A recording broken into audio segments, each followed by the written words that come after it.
Bloating. There are two things that can cause intestinal bloating. So the first one is trapped gas. Now, something is creating more gas and something is trapping the gas. So somebody might have dysbiosis, a messed up gut microbiome, and these bacteria are making more gases. So that would cause you to fart more. But in this instance, we have bloating. What's trapping this gas? It's the intestinal muscles.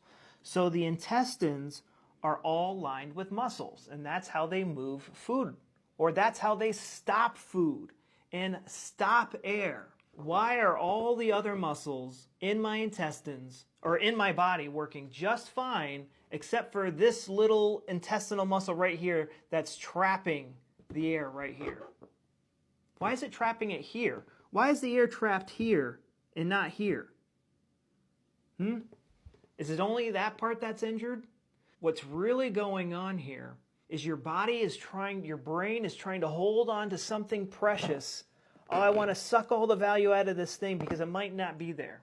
You'll hear World War II veterans were super constipated in the POW camps because they wanted to hold on to food, but they couldn't because they weren't being fed enough. So every little bit of food that came into them, they held on to it. But for a lot of us today, it's normally I want to hold on to a boyfriend or a girlfriend or money. And it's usually something you're sad and depressed about. One person, they were really stressed out about money and they were super bloated and constipated. And then they're like, hey, just have somebody hand you $500. And their boyfriend just gave them $500. And literally, the muscle was like, okay, we don't need to hold on to money anymore. I used to have horrible Crohn's symptoms, and I've helped many people get better from all sorts of digestive issues, and I help them do that with my 13-day protocol.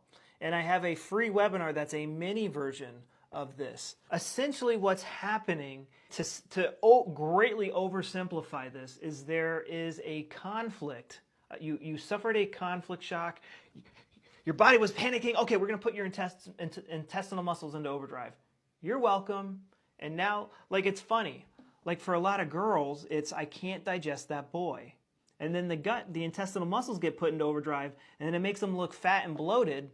And now they're stressed out that their stomach's not flat enough to attract a good-looking guy. And so it just makes the bloating even worse.